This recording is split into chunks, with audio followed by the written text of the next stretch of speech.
Hello, listeners. Jordan here. I just want to let you know that you can listen to Nighttime early and ad-free on Amazon Music. Include it with Prime.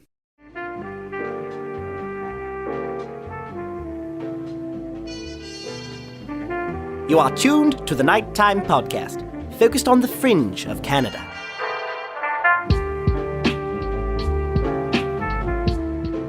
Hello, listeners. This is going to be one of those rare episodes that require a content warning up front. In this episode, we're going to hear the graphic details of child sex trafficking as told by a survivor. Our guest, who will have their voice altered and will be referred to simply as Jane Doe, has a story that begins in Halifax, Nova Scotia, back when she was just 14 years old. Her chance encounter with a predator during an age and time of vulnerability led her through experiences she's very fortunate to have survived. Thankfully, she did, and she's willing to share her story with us tonight in hopes that it shines a light on the surprisingly active child sex trade, even here in Halifax, Nova Scotia. So let's get into it. Tonight, in this episode of Nighttime, we'll be joined by Jane Doe, who will share her story of child sex trafficking.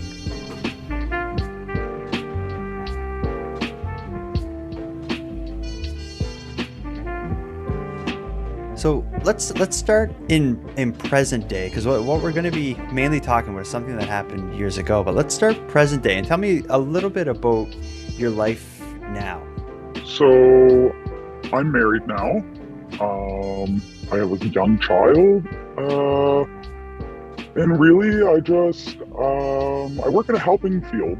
So I help clients and I suppose the people on my caseload with basic kind of needs. So I work in nonprofit. So I work with vulnerable populations and, like the folks that kind of come along with that.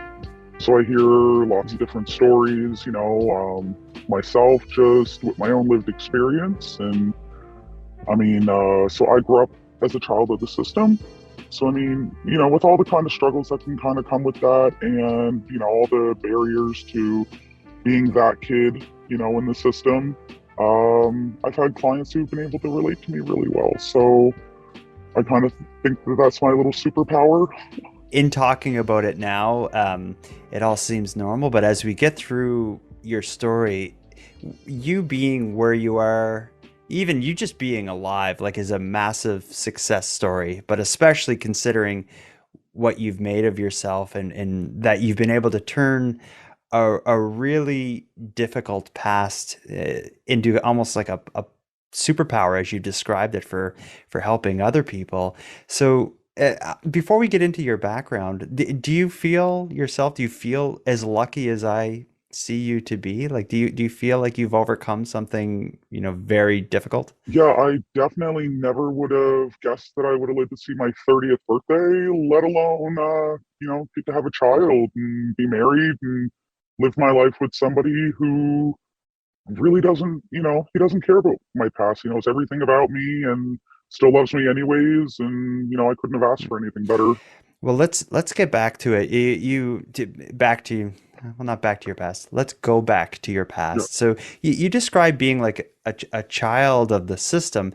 I know a lot of your story that we're going to talk about takes place when you're around 14 years old. What was your life like, before you met the trafficker and when you were in this part of your life where you went on to meet him? What was your life like then? I moved around a lot as a kid. So I think I've been to almost every school in Halifax. And even outside of the city, and just moved around at least twice a year, sometimes 3 times a year. It wasn't anything abnormal to show up at my house after school one day and find our whole apartment packed up and being told we're moving, whether it was for one reason or the next. I never usually got a reason, but that was not something abnormal for me to just come home to find my whole life talking about moving. I guess you wouldn't say you had stability in your childhood. Is that fair to say? It was definitely not a word in my vocabulary as a child. And how did that like it was it that way from the very beginning? Like are your earliest memories like filled with like instability and it continued until, your teenage years, or was there any dramatic change in your life leading up to that? The only real consistency I had was what would have been my grandmother. She was always there for Okay. me. I spent weekends at her house, spent some time, like she had custody of me for a little while. And but other than that, I knew at least come the weekend that I'd be going to her house. So that was the only real consistency or any kind of stability I had as a child. Mhm. And when you think back to like your early teenage years, how did that lifestyle and the instability, how do you think that manifested itself in your personality? Like, did it go on to kind of shape who you were at this point? Like, I just imagine if that was my kind of the foundation that I had underneath me, it would lead me to be a little different than I would be with a stable, home life. Like, did it affect, do you think, who you were at that age? Oh, definitely. I was a very angry child, very, I suppose, impulsive, um, and kind of, I suppose, 6 foot tall and bulletproof at 12 years old. Mm. You are definitely not at 12 years old, 6 foot tall and bulletproof.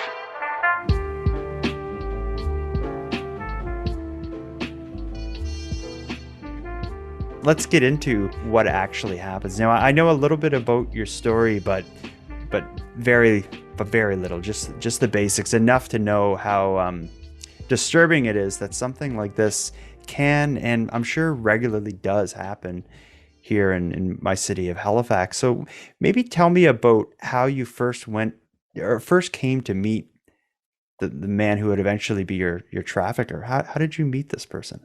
I met him at a bus stop, actually. So I used to take the bus to school when I was in junior high, just because I lived out of the district, or however you. I was an out of area kid. That's what they Hmm. classified me. So I took the city bus to school and met him at one of the major transit stops. And you were, am I getting it right by saying you were 14 at this point when you met him? Yep. How do you meet someone at a bus stop though? Like how did this all happen? How did you go about actually meeting a man at a bus stop? Asking him for a cigarette, and it was Okay. one of those, I suppose, in hindsight moments. He was somewhat attractive, so I kind of didn't see him as, I suppose, maybe as threatening as maybe asking some guy in his 30s or 40s. When you're that young, Hmm. I'm gonna ask someone who looks maybe a little closer to my age. How old would you say he was? Like maybe but roughly like how old was this person? I didn't know at that time, but he looked to be maybe like 19, 20. Like didn't look Okay. too old, but definitely old enough to buy his own smokes. Okay. So you asked this person for a cigarette, but it doesn't all happen right here. Did you not like kind of slowly form a relationship with like this stranger at the bus stop? Am I understanding that right? Yeah, I just seemed to like start seeing him everywhere. I'd see him at the bus stop basically every morning that I got off the bus to go over to my school. I'd see him in the mall. It just seemed like for a while, almost everywhere that I went, he was around and just Hmm. really friendly. Just always seemed to want to, kind of start up a conversation with me or ask me how I'm doing or just told me how nice I looked that day. And it would seem really harmless at first, like it was just normal kind of conversation. And yeah, It's not like you're like online writing to this person and texting. You're just running into him around town. Am I getting that right? yeah. And actually, Facebook had just come out at that time. Like a friend of mine in my Hmm. class was trying to get me to join, and I was like, no way. I'm still a diehard MSN fan, if that almost Okay. ages me. I remember Facebook coming and people trying to get me to join. Um, Would have been about 2007. all right, so you're seeing this person around. It doesn't seem like threatening or unusual. It's just this slightly older, friendly guy, Yeah. I guess is how we can put it.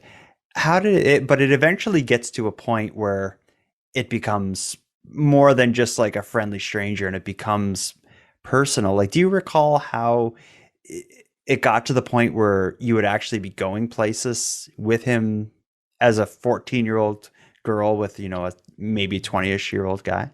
Well, it was around this summer. So at that Mhm. point, because my birthday's later in the year, I had turned 15.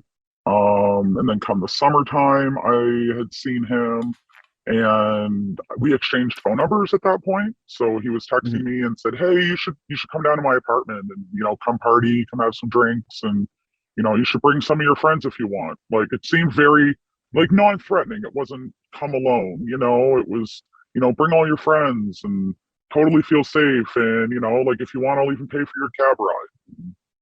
Ooh, It just seemed okay. very kind of nonchalant and at that age very naive. So there was zero red flags going off. It was just, I guess another night for the most part, just going to some buddy's house. Yeah. And um, what happens there? So you take him up on the offer. What is this first kind of experience alone with him in his own personal space like? He lived in kind of like a fancy apartment, so kind of had one of those like rooftop kind of balconies that anyone could use. So I wasn't in his apartment, for the first time that I Mhm. had gone there, like the first couple of times. So I used like this community kind of area that was in the building. Like there was a bathroom there and kind of like a hangout spot. So when, after we were drinking for a little while, I had to go use the bathroom. So just use the bathroom down in there. And it wasn't really, again, kind of anything off or anything weird. And at Mhm. that point, like we were smoking pot and it just, seemed like a really fun time. But then my friend kind of bailed on me and left. And again, I didn't really think much of it and partied a little bit longer with him for a few more hours and then just took a cab ride home. Because at that point I was pretty drunk and couldn't walk home or walk to a bus stop. So he paid for my cab ride home and that was kind of it for the first time I met him. Yeah, and even like at this point, it sounds like other than the fact that it's an older guy supplying alcohol and drugs to young girls, which of course is super illegal and super creepy, but it's not like he's done anything kind of threatening to you or anything at this point. You had the night, you go home, but it's shortly after this, I think, is when things start to change Yeah, between you and him.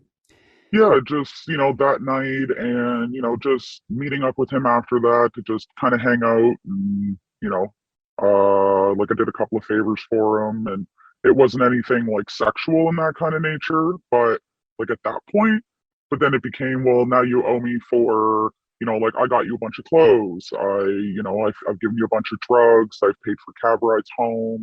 I've randomly just given you money and now Hmm. you owe me for lots of stuff and if you want this is how you can repay me. And I figured it was just a one-time thing, but it's never a one-time thing, unfortunately. Hmm. Just to get a sense of like kind of how the relationship was at the beginning. You said there was like favors you had done for him. If you can say like what are we talking about? Like what was it you would have been doing early on to that maybe he felt like you owed him for or something? Just like babysitting, you know Eventually he begins to hold over your head that I've been giving you money, I bought you some things, gave you pot and drugs. Do you remember how he first like kind of positioned that to you, that like you owe me, so let's like have sex or whatever it was? yeah. So it's yeah, just all of it's really unpleasant, right? So just Hmm. to kind of relive a lot of that stuff is just never really a happy feeling or anything. But Hmm. I actually just thought that he just really liked me, you know what I mean, in the beginning because he made comments before about just, how like just how attractive I looked. And at that time I Hmm. hadn't like been with anyone, right? So like I still had my virginity, he always talked about wanting to take my virginity. So I just I thought that we were just kind of almost taking it like slow, like almost like a relationship. But that kind of Hmm. conversation also was never had, I suppose, to make that kind of known. Like he never Hmm. said, "Oh, I want you to be my girlfriend," but he kind of gave off every other signal without actually Hmm. uttering those words.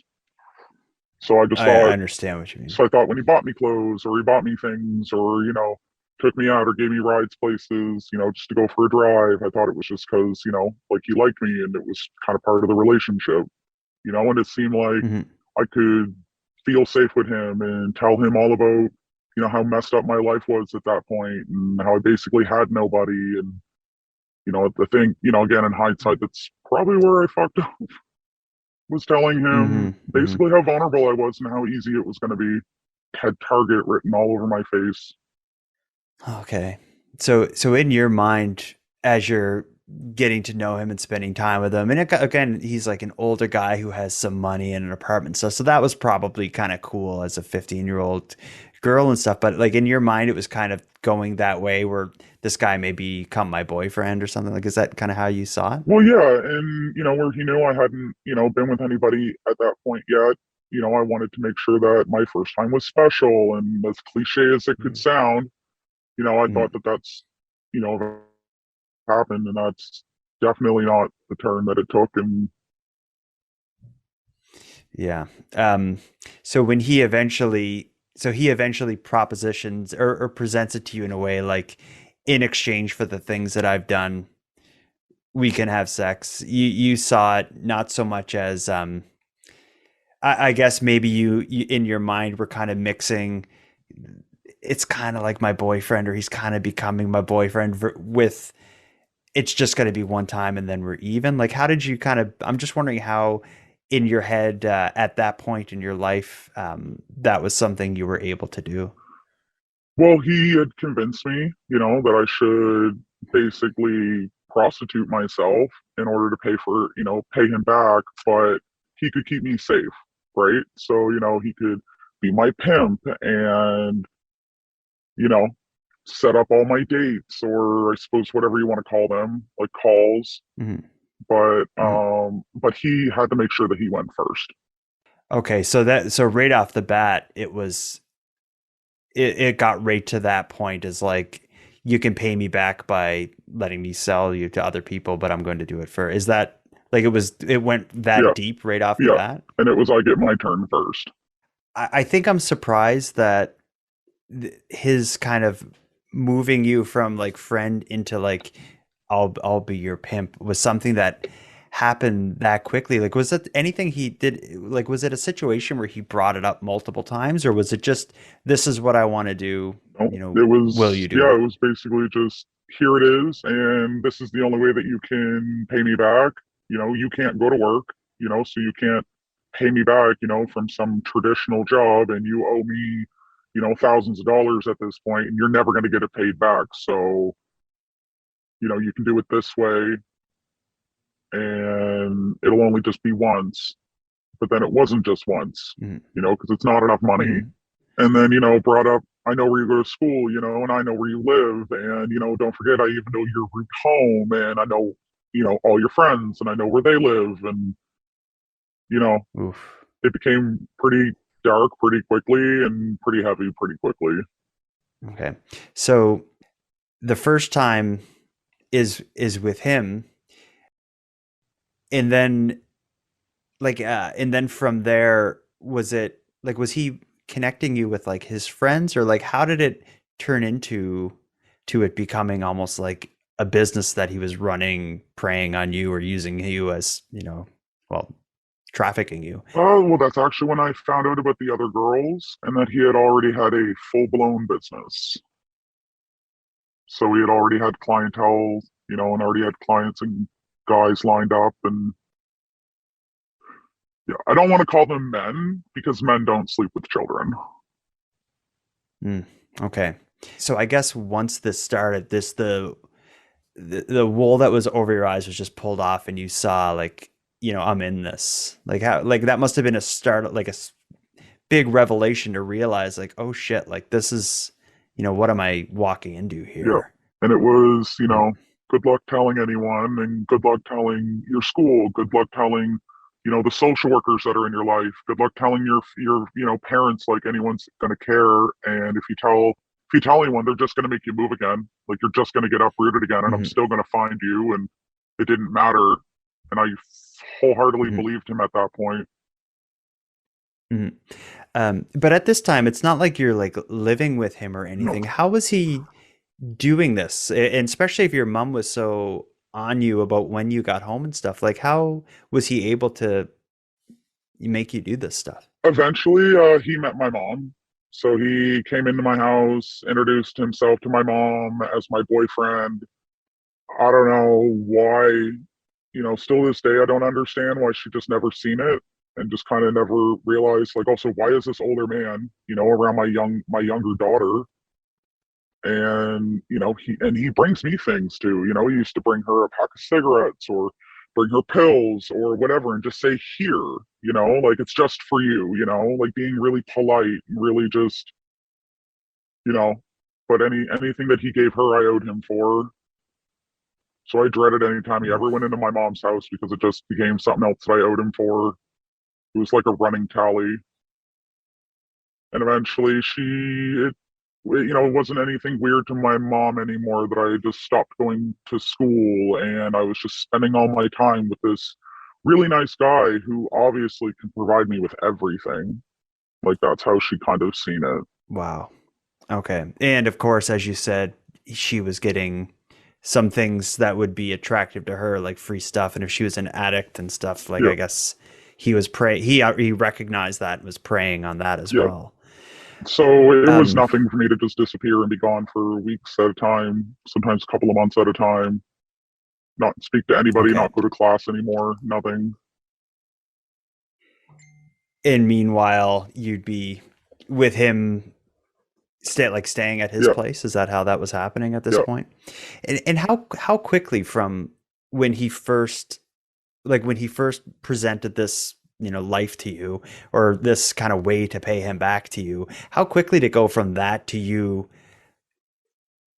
um being trafficked full time, I guess we could call it. Like, was it something that slowly happened, or was it pretty much you were just in No, that? just in it.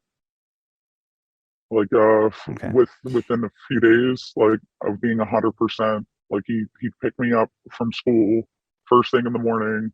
So like picking me up at the bus stop where he met me at, and I'd go to his house and be there for the whole day and get dropped off at my mom's house, at the end of the day. And then it was just Okay. like that for a couple of weeks. Then I just stopped going to school altogether. Hmm. Um,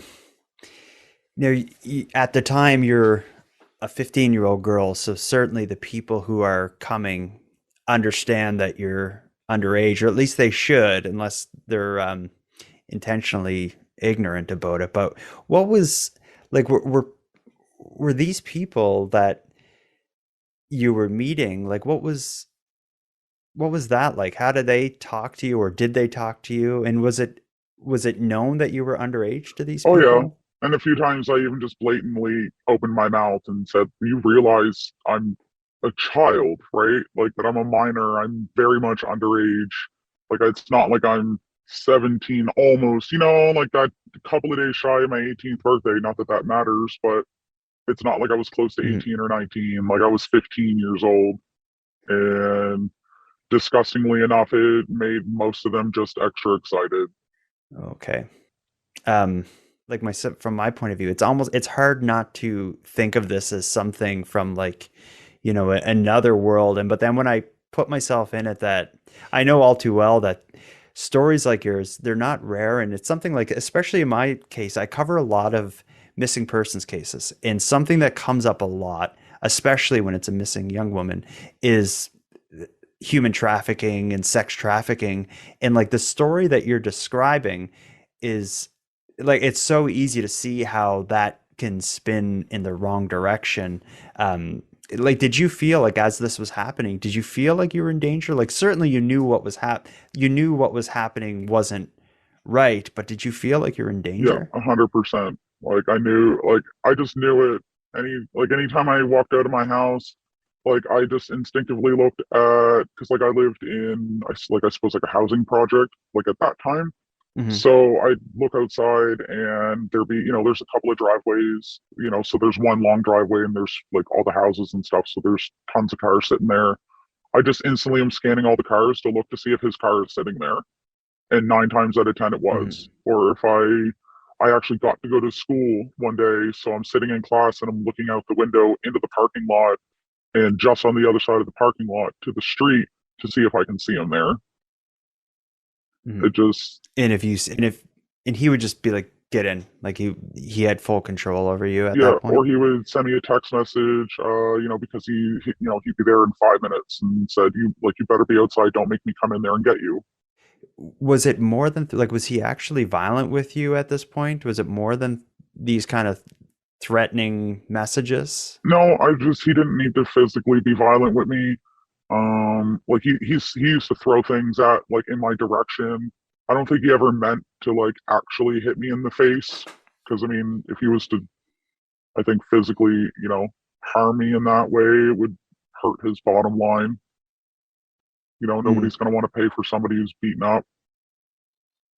Oh, okay.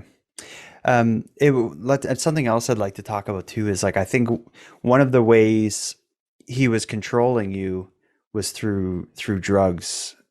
You're a young girl. Was he not supplying you with drugs to keep you kind of under his control? Well, he would tell me like I couldn't take any money home because he said, money's a paper trail. Money's going to get me in trouble. Like he always kind of would flip the script on me and say like I could be arrested because what I'm doing is illegal. So he used to use Mhm. that as like a threat as well. So like if I made $100 on a call, I got to keep $20 of it.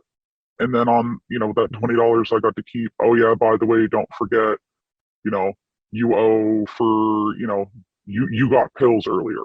Like he would give me like we'll say 3 or 4 pills that morning and say, here's your drugs for the day. But don't forget, you owe me $20 a pill. Hmm. So on top Okay. of him keeping all the money, So it was okay. Well, now I got to pay for just what I got this morning, and I need it because if I don't, I'll be sweating, I'll be throwing up, I'll just like going through withdrawal. okay. So it became really reliant on Yeah. that. Were the drugs and the addiction for you, was that happening before him or did he get you into this as well? I did a lot of drinking, like, but it wasn't really like I suppose out of control to where it was like negatively impacting my life. Like I wasn't not going to school because I was drinking, or not getting into trouble with the law because I was drinking. It was after I met him and after I got really heavy into the opiates and Hmm. basically anything that anyone wanted to give me. Like I took drugs from, strange men that like that the guys who would pay to have sex with me. I would take random whatever it is that they would give me. I didn't even know what it was. Could have been anything. I could have been roofied. Like in hindsight, when I look back, I think at one point I didn't care anymore and almost had hope that I just wouldn't wake up.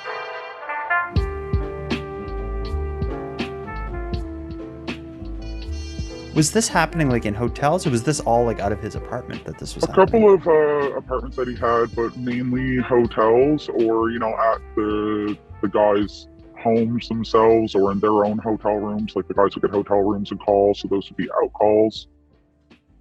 And he would just bring this your trafficker would just Yep, bring you? he would just drop me off and say, call me when you're done. You're here for an hour or you're here for 2 hours, and he would tell me how much money that I had to make sure that I came out with, and yeah. Wow. As far as the experiences with these people, other than like giving you drugs and stuff like that's pretty scary, but was there ever any moments you can think of that were like true close calls that could have cost you your life? Because I just feel like the type of people that would be knowingly pay, paying a underage girl to have sex with them like that, I just feel like that is some really dangerous people that would, who knows what they would do. Like have there been moments where you're like, holy crap, I can't believe I got out of that one? Yeah. I had one guy try to choke me out.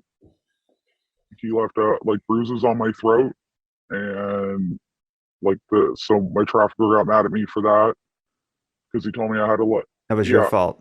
because now I'm bruised and now I got a mark on me, and I had to make sure that I can cover that with makeup and nobody can see that. And because again, if people ask questions, I'm going to be arrested for prostitution. Okay. And So yeah, he was able to spin everything to like, and now you owe me more and you got to keep your mouth shut and it's your yeah. fault. And one time I had to call him because another guy got really rough with me.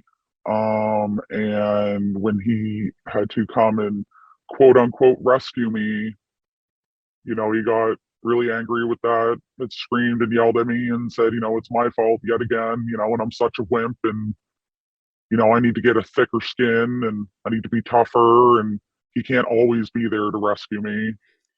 Oh man, it's yeah, that's so troubling to hear, and it's as you're there, you really have no one because it's not like you would have been afraid to turn to anyone.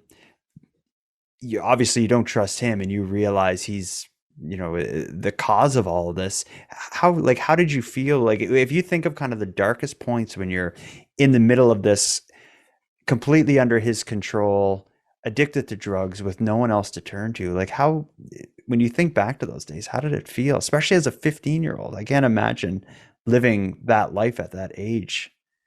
Like, do you recall like what was in your head, when at the end of the day when you laid down in your bed, like do you recall what you were Yeah, thinking? I wished I wanted to die. I tried to hang myself once over it. It just, yeah. And actually, when I did that, my mom kicked me out and told me that I was being selfish because was going to leave my body hanging for her to find. And said since I wanted to be like that, I wasn't going to live under her roof anymore. So she put my life in further danger by making me 100% reliant on now having to live with the guy who was trafficking me. It was either that or go live in one of the group homes, and I ran away from all the group homes. So,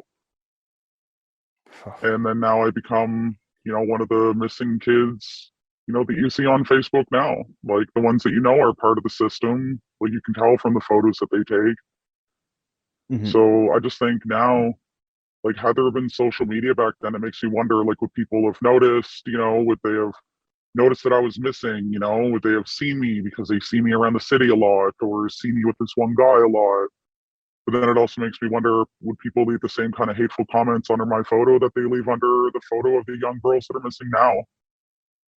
They're not Hmm. always runaways. Yeah, certainly not. Um, so this happens where you finally leave your mom's house. You're with him full time. Is this kind of like where it's at its worst? Like if you think of that part of your life, is that kind of when you were deepest, darkest down in this Yeah, situation? at that point, I had almost contemplated using needles. I didn't, thank Oh, gosh, because I don't think I'd thank ever have God. come back from that. I still don't even know Mhm. how I had come back from the drugs that I did come back from. But, and to have almost 13 years sober now, it's just, Congrats. and it's still a struggle. And now that I go through all of this stuff in present day again, that, Mhm. threatens my sobriety. And, it's a lot to kind of go through and reprocess. And Well, let's start getting to you working towards sobriety. This, how long in total were you trapped with this trafficker in this life? Like, how long did this go on for? about 3 years, almost Wow. four. And how busy was it? Like at the kind of when you were like full time being trafficked, how many of these, like how often was he selling you to people? Like in a day, like how many, I think you used the word Yeah. dates, but obviously we know that that's not a nice way to put it, but how many a day would this have been? Uh, really on a slow day, like, and I hate using those terms, but like on a slower day would be like maybe five. On like we'll say in like the summer months, like in the warmer weather, and when it was more busy, like at least a minimum of 20 in the run of a day. Wow. Wow. And as just based on the relationship you described, as the 15, 16-ish year old girl in this, it doesn't sound like you would have had a lot of say into how this happened. So you were literally just being fed to the Yeah. wolves each time. Okay. So eventually it gets to the point that you get out of this. What led, like, do you, well, let's first say, how did you get out of it? How did this He got stop arrested. for what he was doing to No, you or? for one of the other girls, including me, there was seven over that 3 year period. Hmm. And did the girls like did you all know and connect with each other and like stay together? Like did you all knew what was going on, A obviously. few of us. One of them, she got out because she got pregnant, so he just kind Okay. of let her go and never heard from her again. But and one of the other girls had gotten married to like one of her Johns. Oh my God. Like he took really good care of her, I guess she had said, and he kind of got her out of the life. So, he married her and no idea what happened to her nowadays. Wow. I assume that they're still married, but again, I have no idea. I would hope that they still are. Mhm. And were all of these girls that were in this alongside you all underage? Yep. Mhm. Um, wow.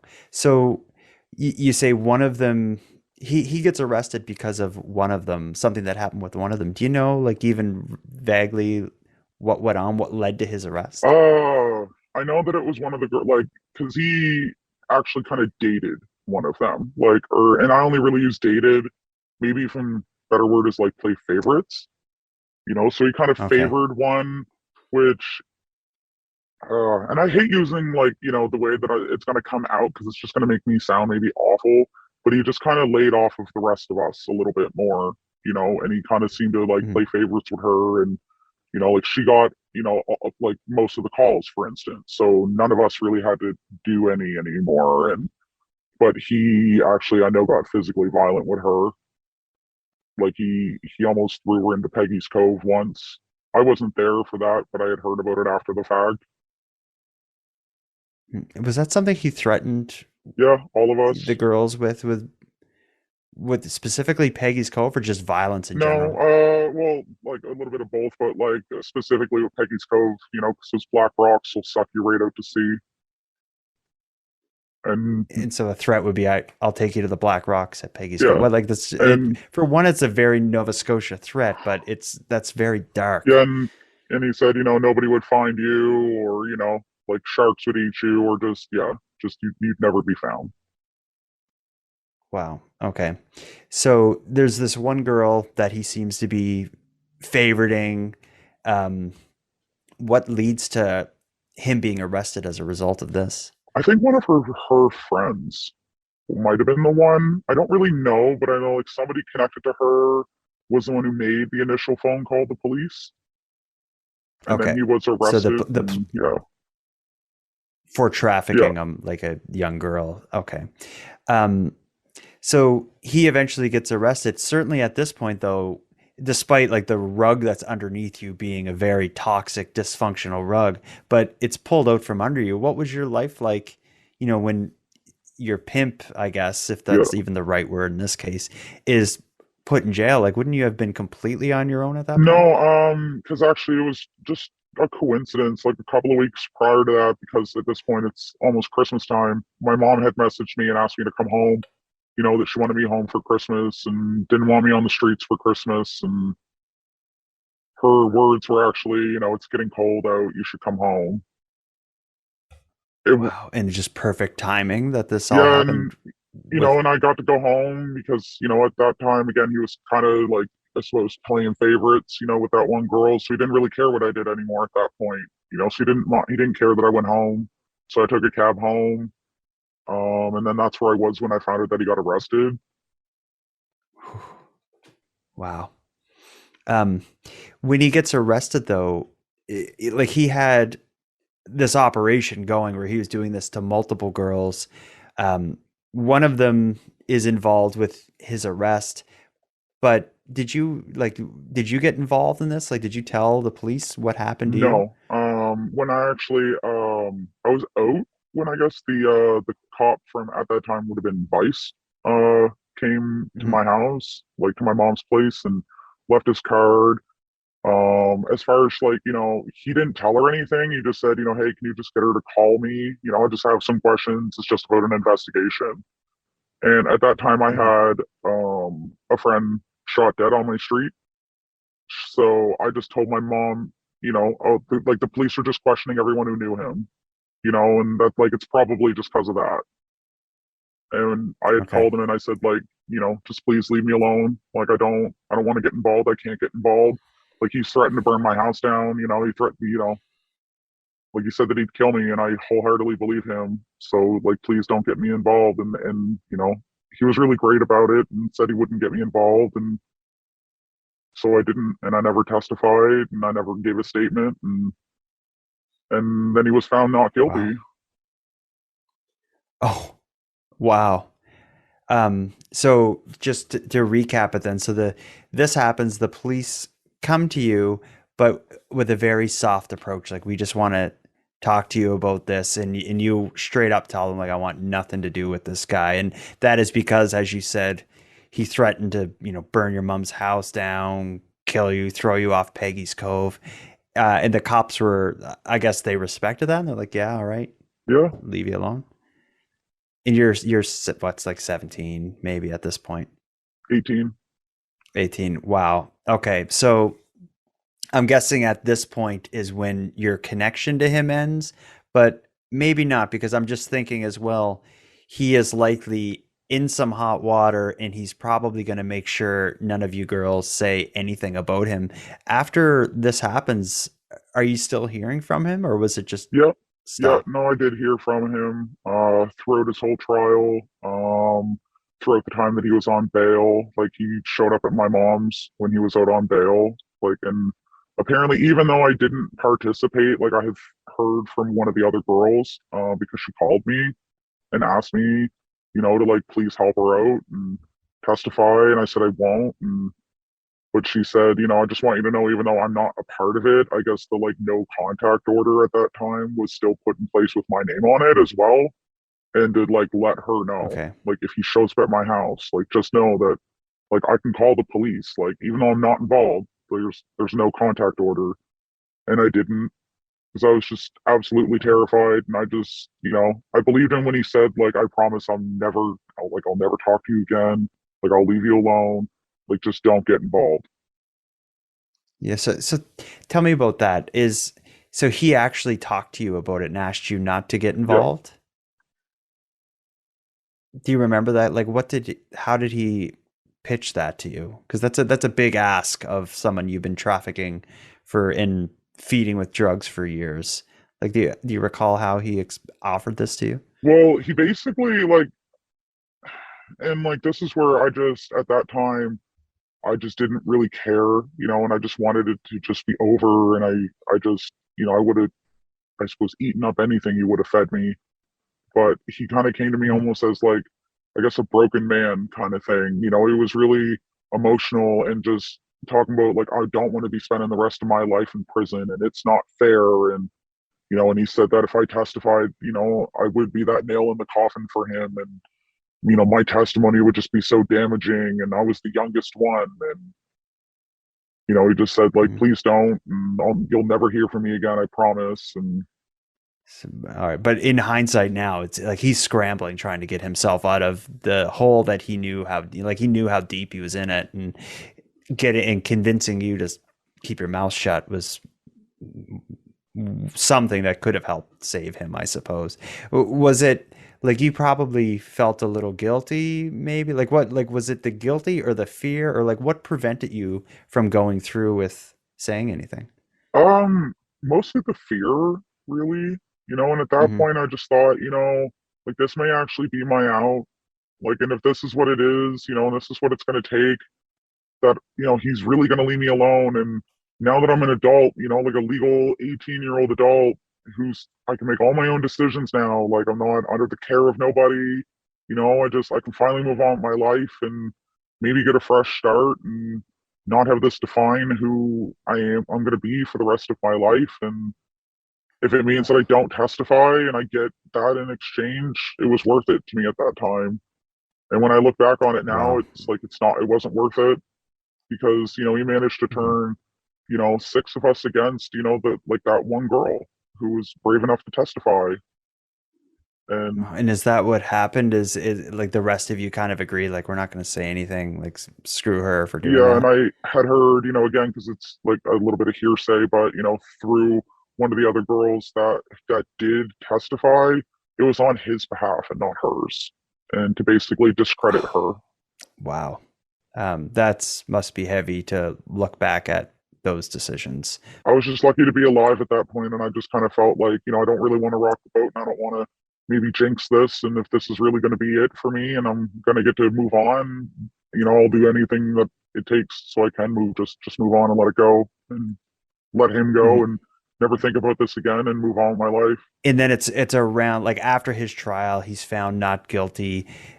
The girls who are being trafficked alongside of you, did you all just kind of separate and go about your lives after that, and you don't see him anymore once you've agreed to not talk to him? Or how did it kind of end between you and him as far as being in touch? Yeah, at that point, like, I just, I had blocked, because I finally, joined the Facebook world, and I blocked everyone. Like, I blocked all the girls on Facebook. The only one that I didn't block was him, because he told me, that he was going to be moving away, and that I better stay in touch, so he can just keep tabs Okay. on me and know what I'm doing.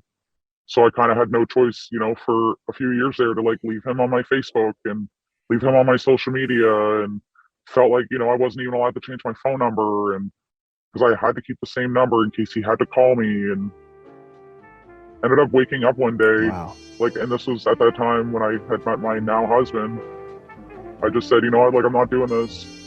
Like, you're not going to do this to me for the rest of my life, and ended up blocking him, and I hadn't heard from him, like, after that. So, and still this day, haven't heard from him. Wow.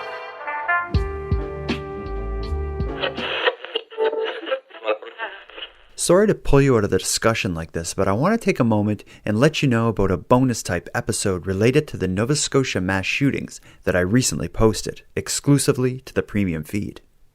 On Saturday, May 21st, Paul Palango and Adam Rogers and I hosted a live Q&A and discussion event at On Paper Books in Sydney, Nova Scotia, and I recorded the whole thing. You can hear the recording of the event and access a whole bunch of other premium content at patreon.com/nighttimepodcast. So if you want to support the show and give yourself more of it, again, go to patreon.com/nighttimepodcast and go premium. And as a gentle reminder, all annual subscribers of the premium feed receive a nighttime swag back by mail. Now let's get back to the episode.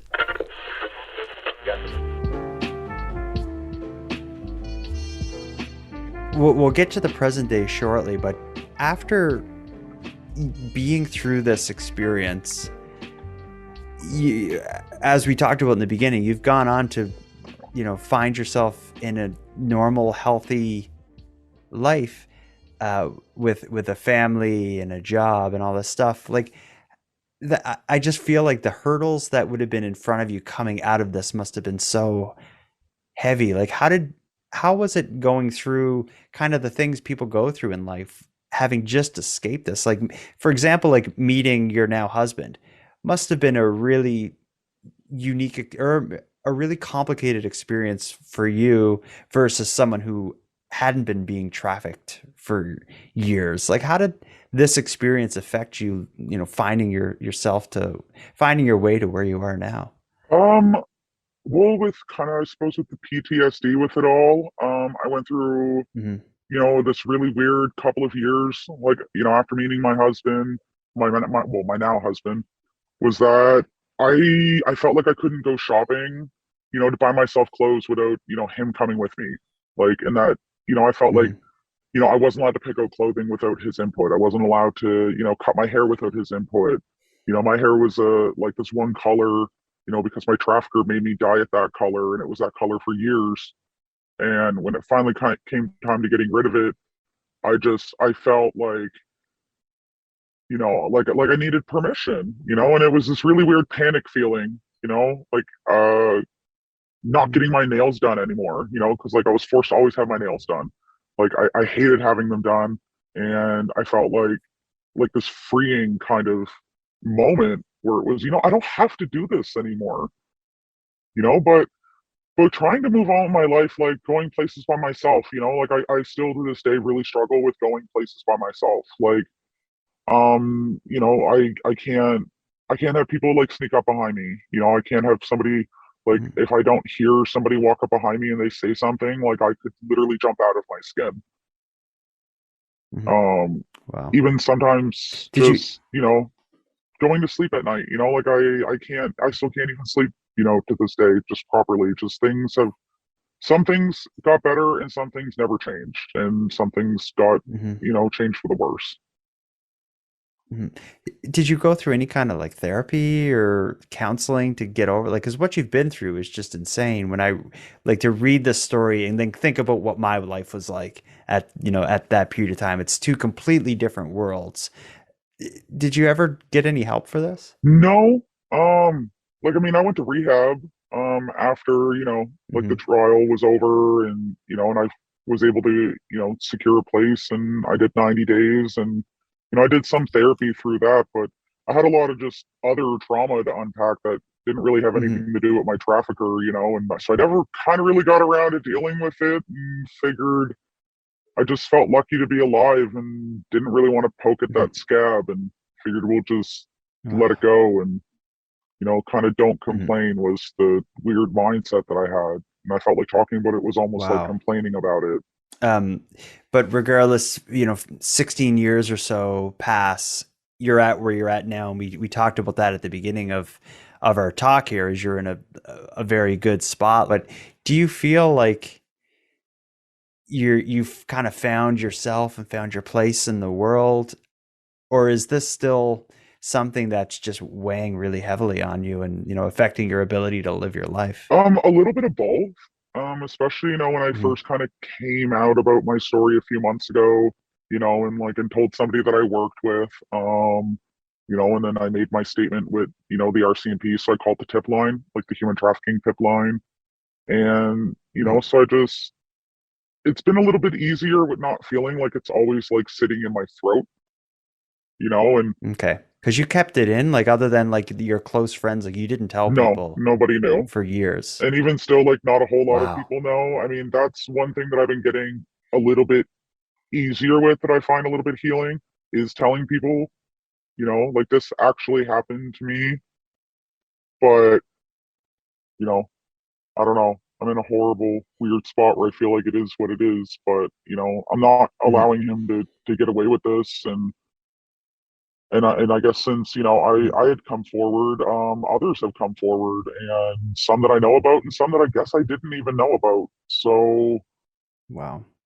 So let's get to that. So you starting with, so you say the first person you kind of broke your silence yeah. to, I guess you could say, was someone at work. Is that the first time you decided to talk about it? And did anything in particular make you be like, you know what? Let me tell you about my Well, background. because I heard that he might actually have been back here in the province, and I Okay. just was distraught by that thought because, he had been gone for so long from what I had known, was living in on the other side of the country, and there was just no way, that I was ever going to see him again. And I'd never just have to worry and just put it out of my mind for so long. But I went in that morning just so distraught, and I ended up telling the first person, who came on shift that morning, and I just said like I need to talk to you, and Shit. yeah. So we ended up going out, like went out to my car and had a smoke, and was talking to that staff, and went through it, and kind of had like probably the worst panic attack that I've ever had in my life because it was all coming out, Shit. right, and all that emotion and all of the Mm. unpacking it all, and I still kind of feel bad for almost, I suppose, trauma dumping it all on her. Trauma dumping. I've never heard that term, but wow. And it was like almost like word vomit, like I just, as soon as I started talking to her about it, it just like didn't stop, just that floodgate opened and it all kind of came out at once. And, she, just very reassuring. It was like, listen, like we're here, don't worry, like we're a family here. So, Mhm. Wow. And that must have been a bit like that must have been pretty satisfying to like to finally get it out to someone you trust and have a good relationship with and have them just be like, it's yeah. okay. Like, is that kind of like this kind of relief that I imagine it being when you had that talk with Well, her? yeah, because now I actually have people in my life that I can rely on. So, and actually feel Hmm. that, I can trust her, and trust the people in my circle, with my story and with, my emotions and just being patient with the whole thing, because this is going to be, Hmm. a really long, drawn out process. And, I'm kept Hmm. in the dark for the most part, for obvious, investigation reasons. So, I mean, And just one other thought though, before we get to the police part, is the whole time this was happening, he was trying to prevent you from having people that you could count on and having stability. Now, throughout your life, you've found a spot where you're stable. You have people you can trust and count on. You have, strength that you can, make stuff happen. Now, as an adult, you decide to go to the police about what happened to you as a child. Just tell me about that, about how you notify the police of what happened, and where does this stand? Because it's unique to hear firsthand account of someone going after someone for something they did to them as a child in this situation. You hear a lot of stories of people being trafficked, but I don't think you hear about what happens when they grow up and have the strength to, kick their trafficker's ass, so to speak. How did this happen? Well, in that thought of, finding out that he might have been here, and thinking, you know what, like, I'm not doing this again, it kind of instantly Mm-hmm. made me angry. And that's where I've been kind of in like a I'm ready to fight you kind of angry, like Mm-hmm. don't come for me anymore. Like, don't come for me now. I have built such a beautiful life for myself. I have so much to lose now, and I'm not going to have you take everything from me again like you already did before, and I'm not, Mm-hmm. yeah, like some vulnerable little girl anymore. I have people I rely on. I have people in my corner, and I have a family now and and a trusting circle. So no, I'm not going to have him ruin that with Mm-hmm. me now. So Mm-hmm. that was why I was like, you know what? Yeah, I think it's time. So, and you did it through like a tip line? What is that? How does that Yeah. work? So in Nova Scotia, the RCMP, they have a 24/7 tip line that you can call or text. So I ended up calling and I just said, hey, is this the tip line? Because nobody, like, they don't just answer, or at least, like, they Mm-hmm. didn't answer and just say, hey, like, I'm the human trafficking line. I would assume for safety purposes. Yeah. But I asked, and, the officer that I spoke to was just incredible and great. And like, we spoke for a while on the phone and ended up texting afterwards. I'm still in contact with him, so, and I told him everything. And I said, even if it's, because at that point I wasn't really so much looking to press charges. I just wanted to make the statement and just Mm-hmm. go from there. And once I was done making the statement, and he asked me if I wanted to press charges, I said, yeah, you know what? Like, I do. Like, you're not going to get away with this. And no, you're not going to get to live your life, scot free. Like, you didn't do this to me and six other children. Like, we were children. And the other children who are also now women, are they involved in what you're I doing? don't know. So that's one of Okay. those, like, where I'm kind of kept in the dark moments right now. So all I know Okay. is that that there's some that I don't know about, and that's one part that I definitely feel guilty about, that I'm harboring kind of like some survivor's guilt over now, is that, Mm-hmm. maybe if I had to come forward all them many years ago, there wouldn't be new Mm-hmm. victims. And Mm-hmm. then you live with all the what ifs. Like, how old are they? Like, are they young now? Were they young then? Was it right after then? Was it happening? It's all the what ifs and all the questions that are left unanswered. Mm-hmm. But yeah, but something needs to happen. I'm sure Yeah. he's not wherever he is. He's not there volunteering at a senior's home helping people out. Like, this is Yeah. someone who justice needs to find them, and you're at a position now where you can. The what ifs don't need to be what ifs, and you can make it happen. How do you feel with this all up in the air as it is? Um, just uneasy, really. Like, Mm-hmm. I hate the not knowing. Like, anytime I get like a text or a phone call on my phone, like, I wonder, is it an update? Is this going to be it? Or, you know, and but at the same time, kind of knowing that there's other, survivors out there who want to be a part of this and want to get involved, and kind of gives me almost, I suppose, a nudge into my professional hat of, there's women Mm-hmm. out there who need me right now and need me to be the Hell one, yeah. and need me to be the one who was the first, and who's going to be like the strong one, who's going to be there for the others. And I suppose, lack Mm-hmm. of a better word, it's not like set an example, but like set an example. Well, this story from start to finish is just it's unimaginable but at the same time, as I said multiple times, like I know that this happens a lot, and that maybe that's what's so awful about it for me to hear it in like a full, complete detail as you told. But what I think is really unique about this is it's at the point where it's coming full circle, where it's almost like, in I don't know if you know the movie It, the horror movie, but it's like it's about all these kids who face this monster. And then years later, they come back as now adults and able to work together and take on the monster. And it's like, it's hard not to kind of see you as almost like, the superpower version of the vulnerable you that he took advantage of, coming back to, get revenge for what he did to you. And it's, I don't know, it's an exciting prospect, but it's, overall, it's just so dark that this stuff, that there's people like this who can pick out a vulnerable young person with an unstable house and just prey on them. Also disturbing that there are people who will go along with it and throw money at that kind of situation. Yep. Absolutely disgusting.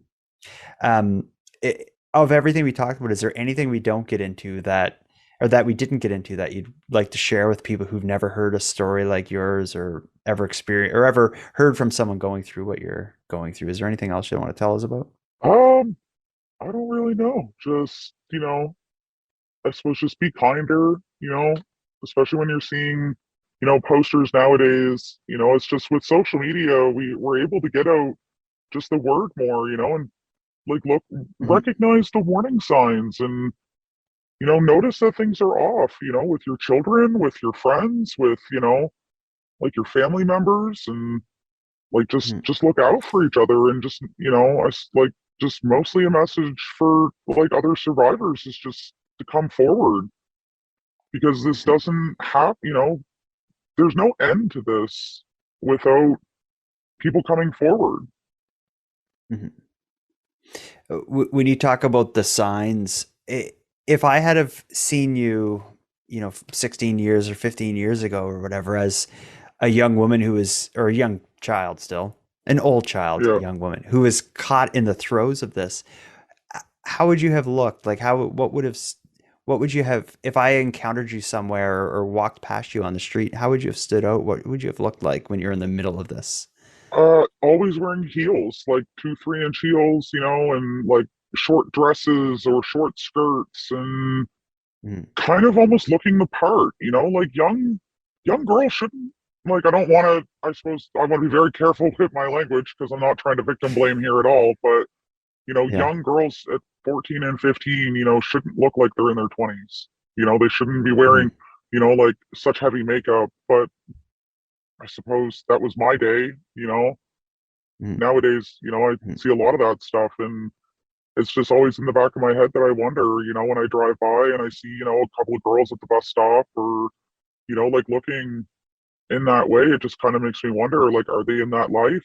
And anytime I see a missing girl on Facebook, a young girl, especially when it's one of the same ones, that you see being posted multiple times, it makes me wonder, like, is she in that life? And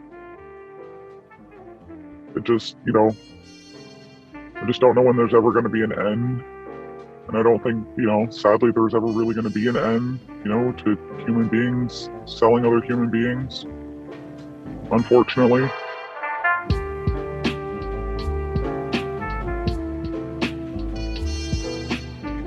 I want to thank you for joining our guest tonight for this discussion. As you heard during our talk, she is now beginning the long and complicated road to justice. And I hope to follow the case along with her if and when her predator finds themselves in a courtroom. And I hope it's soon. And with that, I'll end this episode of Nighttime, but before we part, I want to give some thanks. First, a big thank you to my guests for sharing their very troubling story with us. It takes great courage to air your trauma like this, and perhaps even more courage to fight back against your trafficker. You're an inspiration to others who've had the misfortune of finding themselves in a similar nightmare as the one you lived through. My hat's off to you. I'd also like to thank Monty, Datta, who contributed the music for this episode. But most importantly, I want to give a massive thank you to everyone who listens to Nighttime, as without your interest and your support, this show would be as pointless as it would be impossible. But with that said, keeping the show alive is and has always been an uphill battle.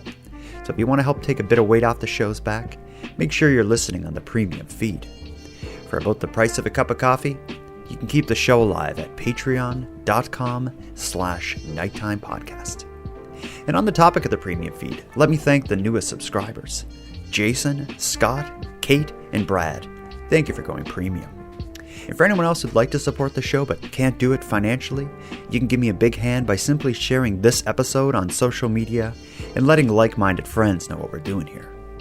If you have any story ideas, if you want to give feedback on the show, or if you'd like to contribute a voice memo to be aired in an upcoming episode, you can do all that and more at nighttimepodcast.com/contact.